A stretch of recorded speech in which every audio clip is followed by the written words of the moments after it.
সেবাশ্রয় নিয়ে একের পর এক অভিযোগ, অভিষেক ব্যানার্জির বিরুদ্ধে কড়া পদক্ষেপ, আপাতত হাইকোর্টের রক্ষা কবচ। মামলার নথি খতিয়ে দেখার পর কলকাতা হাইকোর্টে জানিয়ে দেওয়া হয়েছে, কলকাতা হাইকোর্ট জানিয়ে দিল আগামী 11ই সেপ্টেম্বর পর্যন্ত অভিষেক ব্যানার্জির বিরুদ্ধে কোনো কড়া পদক্ষেপ করতে পারবে না রাজ্য। সেবাশ্রয় নিয়ে দায়ের হওয়া অভিযোগের শুনানি আপাতত পিছিয়ে 7ই সেপ্টেম্বর করা হয়েছে। আদালতের বক্তব্য, একই ব্যক্তিকে ঘিরে একের পর এক মামলা দায়ের হওয়ায় মে মাস থেকে এই মামলাগুলির শুনানি করতে গিয়ে অন্য মামলায় সময় দেওয়া যাচ্ছে না। সেই কারণেই আপাতত এই রক্ষা কবচ।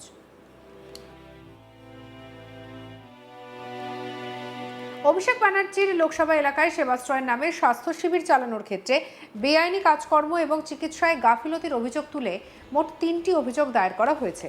এর মধ্যে 2টি অভিযোগ দায়ের করা হয়েছে বিষ্ণুপুর থানায়, অন্য একটি অভিযোগ দায়ের করা হয়েছে রবীন্দ্রনগর থানায়। অভিযোগকারী অভিজিৎ দাস ববির আইনজীবী জয়ন্ত নারায়ণ চ্যাটার্জি আদালতে দাবি করেন, সেবাশ্রয়কে ঘিরে চিকিৎসা সংক্রান্ত একাধিক গুরুতর অভিযোগ রয়েছে। এই মামলায় অভিষেক ব্যানার্জিকে রক্ষা কবচ দেওয়ার বিরোধিতা করে রাজ্য। রাজ্যের additional advocate general Rajdeep Majumdar এবং অভিযোগকারী অভিজিৎ দাস ববির আইনজীবী জয়ন্ত নারায়ণ চ্যাটার্জি দুজনেই আদালতে জানান, মামলার শুনানি না করে এভাবে রক্ষা কবচ দেওয়া যায় না। তাদের বক্তব্য, অভিযোগগুলির বিচার না করে অভিযুক্তকে সুরক্ষা দেওয়া ঠিক নয়। তবে বিচারপতি সৌগত ভট্টাচার্য জানান, শুধু এই এজলাস থেকেই নয়, হাইকোর্টের অন্য এজলাস থেকে অভিষেক ব্যানার্জি রক্ষা কবচ পেয়েছেন। পাশাপাশি শীর্ষ আদালত তাকে বিদেশে যাওয়ার ছাড়পত্র দিয়েছে। বিচারপতির বক্তব্য, গত মে মাস থেকে অভিষেক ব্যানার্জির বিরুদ্ধে দায়ের হওয়া একের পর এক মামলা শুনতে হচ্ছে আদালতকে। এর ফলে অন্য মামলাগুলিতে সময় দেওয়া যাচ্ছে না।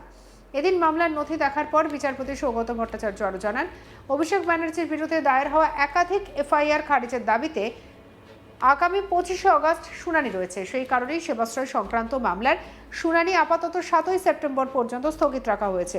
তবে 11ই সেপ্টেম্বর পর্যন্ত কোনো কড়া পদক্ষেপ করা যাবে না বলে নির্দেশ দিয়েছে আদালত। আমাদের কালিক মানুষ নস্করের রিপোর্টে কি উঠে এলো দেখব। অভিষেক বন্দ্যোপাধ্যায়ের সেবাশ্রয়গুলোতে বা চিকিৎসার নামে বেআইনি কাজকর্ম করা হতো, এই অভিযোগে দায়ের হওয়া 3টি এফআইআর, বিষ্ণুপুর থানায় দায়ের হওয়া 2টি এবং রবীন্দ্রনগর থানায় দায়ের হওয়া 1টি এফআইআরের ওপরে আপাতত রক্ষা কবচ দিল কলকাতা হাইকোর্ট। ফলে বড়সড় স্বস্তি পেলেন অভিষেক বন্দ্যোপাধ্যায়। এর আগে একাধিক মামলায় তাকে রক্ষা কবচ দিয়েছে আদালত। ফের সেবাশ্রয়ের নামে যে বেআইনি কাজকর্ম হতো, এই অভিযোগে বিষ্ণুপুর থানায় দায়ের হওয়া 2টি এফআইআর এবং রবীন্দ্রনগর থানায় দায়ের হওয়া 1টি এফআইআরের ওপরে আপাতত 11ই সেপ্টেম্বর পর্যন্ত কোনো রকম কড়া পদক্ষেপ করা যাবে না বলে নির্দেশ দিয়েছেন বিচারপতি সৌগত ভট্টাচার্য। 7ই সেপ্টেম্বর এই বিষয়ে তিনি শুনানি করবেন বলে জানিয়েছেন। অভিষেক বন্দ্যোপাধ্যায়ের বিরুদ্ধে মূল অভিযোগ উঠেছিল যে চিকিৎসার নামে সেবাশ্রয়ে একাধিক বেআইনি কাজকর্ম করা হতো এবং সেই অভিযোগে এফআইআর দায়ের হয়। পুলিশ তদন্ত শুরু করেছে। বিচারপতি জানিয়েছেন, পুলিশের তদন্তের ওপরে হস্তক্ষেপ করছে না কলকাতা হাইকোর্ট, কিন্তু আপাতত 11ই সেপ্টেম্বর পর্যন্ত তার রক্ষা কবচ মঞ্জুর করছে আদালত। যদিও রাজ্যের অ্যাডিশনাল অ্যাডভোকেট জেনারেল রাজদীপ মজুমদারও এই বিষয়ে যিনি অভিযোগকারী ছিলেন, সেই অভিযোগকারী অভিজিৎ দাস ববির যিনি আইনজীবী, দুজনেই এই রক্ষা কবচের বিরোধিতা করেন এবং জানান যে এই মামলার বিস্তারিত শুনানি করার আগেই অভিষেক বন্দ্যোপাধ্যায়ের রক্ষা কবচ মঞ্জুর করা উচিত নয়। যদিও বিচারপতি সৌগত ভট্টাচার্য জানান যে একই ধরনের একাধিক মামলা তার বেঞ্চে রয়েছে এবং এই ব্যক্তির বিরুদ্ধে গত মে মাস থেকে টানা বিচারপতি মামলা শুনছেন। শুধু এই এজলাস নয়, কলকাতা হাইকোর্টের একাধিক এজলাসে অভিষেক বন্দ্যোপাধ্যায়ের একাধিক মামলা রয়েছে যেখানে তিনি রক্ষা কবচ পেয়েছেন। পাশাপাশি শীর্ষ আদালতে গিয়ে অভিষেক বন্দ্যোপাধ্যায় বিদেশ যাওয়ার অনুমতি পেয়েছেন চোখের চিকিৎসার জন্য। তিনি বিচারপতি সৌগত ভট্টাচার্য অভিষেক বন্দ্যোপাধ্যায়ের আবেদন খারিজ করলেও শেষে সুপ্রিম কোর্ট গিয়ে তিনি সেই অনুমতি পান। সেই বিষয়টিও স্মরণ করিয়ে দিয়েছেন বিচারপতি এবং জানিয়েছেন যে একের পর এক মামলা আসছে এই ব্যক্তির নামে, সেই কারণে কলকাতা হাইকোর্টে অন্যান্য মামলা শুনানি করার অসুবিধে হচ্ছে। সেই জন্য আপাতত পাশাপাশি 25 আগস্ট এই অভিষেক বন্দ্যোপাধ্যায়ের একাধিক এফআইআর খারিজের আবেদন সংক্রান্ত মামলায় রায় দেওয়ার কথা রয়েছে। এই পরিস্থিতিতে বা এই পরিপ্রেক্ষিতে আপাতত এই মামলার শুনানি করা হচ্ছে না। পরবর্তীতে 7ই সেপ্টেম্বর মামলার শুনানি করা হবে। আপাতত 11ই সেপ্টেম্বর পর্যন্ত অভিষেক বন্দ্যোপাধ্যায়কে সুরক্ষা কবচ দিচ্ছে আদালত। অ্যাডিশনাল অ্যাডভোকেট জেনারেল এবং মামলাকারীর আইনজীবীরা এর বিরোধিতা করেছিলেন, কিন্তু বিচারপতি পরিষ্কার জানিয়েছেন যে আদালতের আপাতত সময় নেই একই ধরনের এই মামলা শোনার। ফলে স্বাভাবিকভাবেই অভিষেক বন্দ্যোপাধ্যায় কলকাতা হাইকোর্ট থেকে আপাতত বড়সড় স্বস্তি পেলেন। আমরা জানি যে অভিষেক বন্দ্যোপাধ্যায় বিধাননগর সাইবার থানার মামলায় তার বিদেশ ভ্রমণের ওপরে স্থগিতাদেশ আরোপ করেছিলেন বিচারপতি। পাশাপাশি তার বিরুদ্ধে একাধিক থানায় দায়ের হওয়া এফআইআর নিয়ে অভিষেক বন্দ্যোপাধ্যায় মামলা করেছিলেন, যেখানে অভিষেক বন্দ্যোপাধ্যায়ের বক্তব্য ছিল রাজ্যে পালাবদলের পর একের পর এক অযৌক্তিক এফআইআর দায়ের হচ্ছে তার নামে, অভিযোগ দায়ের হচ্ছে এবং পুলিশ সেগুলোকে এফআইআর হিসেবে ট্রিট করছে। সেই সংক্রান্ত মামলায় বিচারপতি সৌগত ভট্টাচার্য অভিষেক বন্দ্যোপাধ্যায়কে রক্ষা কবচ দিয়ে রেখেছেন।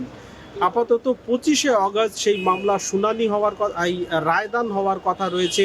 এই পরিপ্রেক্ষিতে অভিষেক বন্দ্যোপাধ্যায় ফের তার বিরুদ্ধে সেবাশ্রয় নিয়ে দায়ের হওয়া এফআইআর খারিজের আবেদন জানিয়েছিলেন।